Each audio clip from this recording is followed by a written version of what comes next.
Good morning, everyone. It is a good morning, isn't it?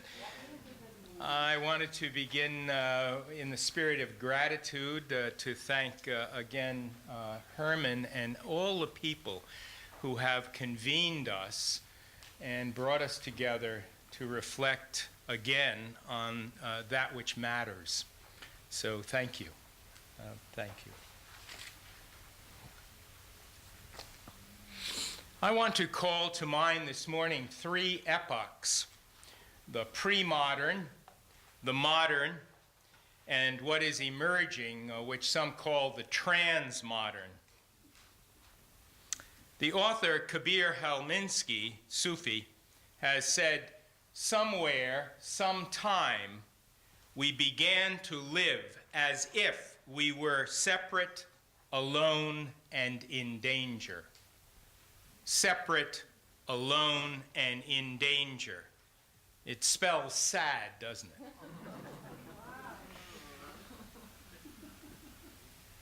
As if we were separate, alone, and in danger. It's not a truth, but a choice. Not the whole story, but part of the story.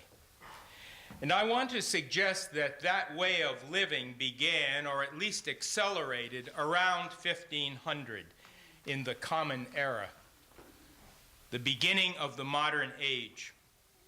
And this worldview has grown in power over the last 500 years. For 500 years, we have been living what we could call project individualism.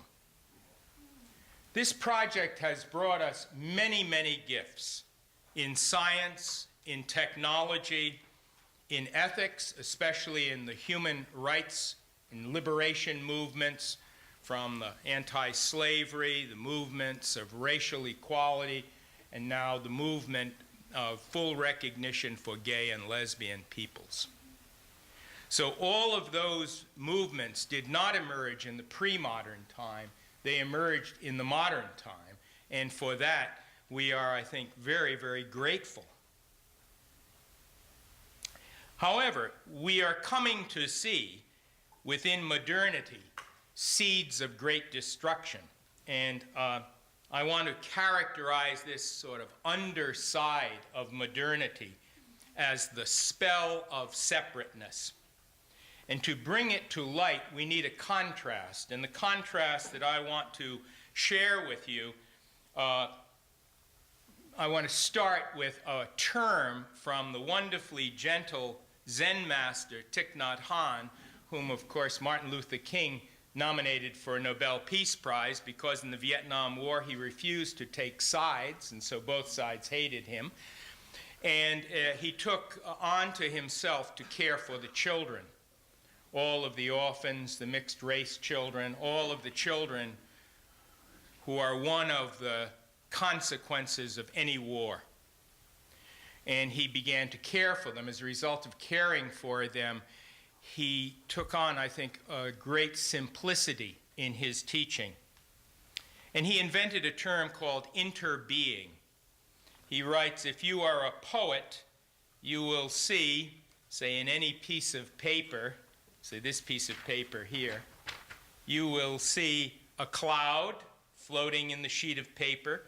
Without the cloud, there would be no rain, and without the rain, no trees, and without the trees, no paper. So in anything, everything comes together. And we can say that the paper and the cloud and all the human ones that also intervened, brought it to us, inter-are. This interbeing is not a term in the dictionary, but if we combine inter, I-N-T-E-R, with the verb to be, we get a new verb, to interbe. So individualism versus interbeing.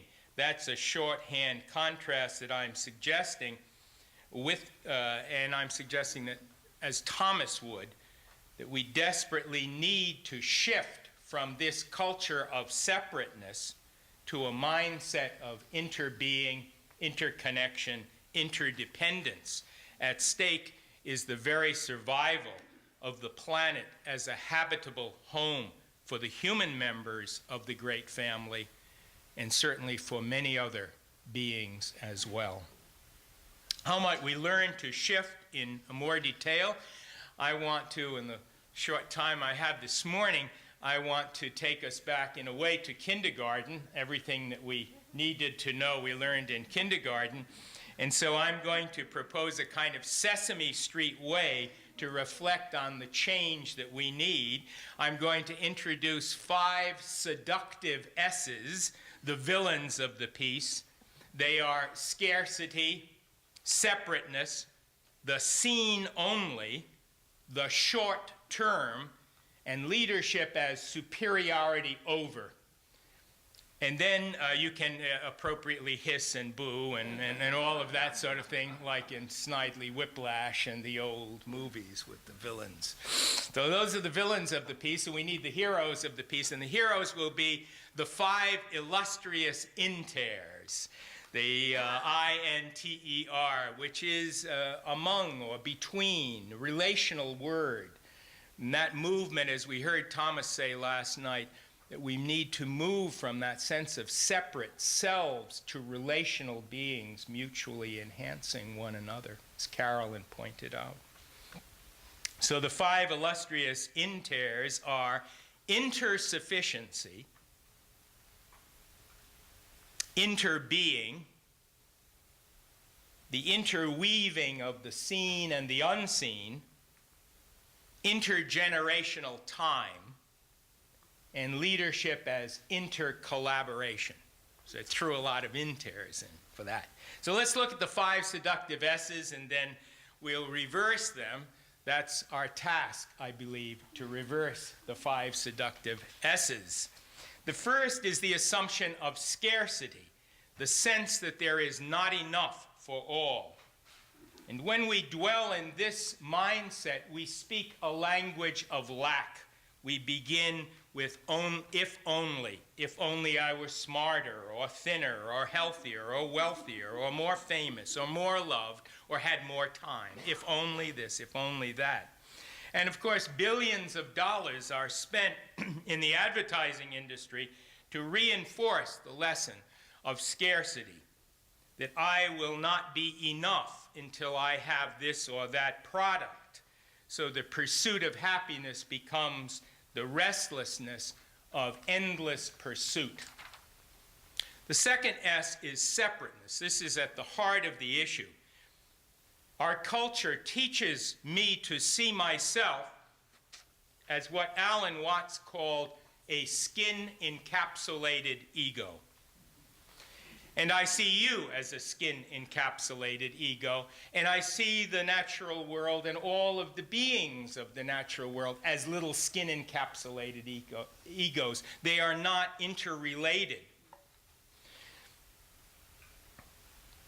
Furthermore, modern economics assumes me that if I pursue my own self-interest, and you pursue your own self-interest, and all the rest of us pursue our own self-interest, then by some invisible hand, all will be well.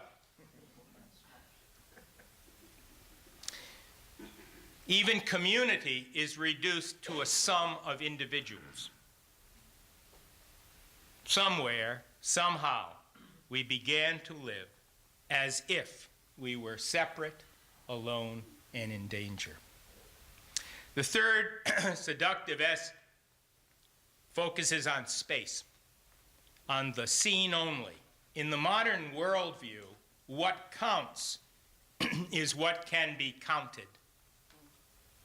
We neglect those qualitative features of life, like meaning and value and purpose. I think I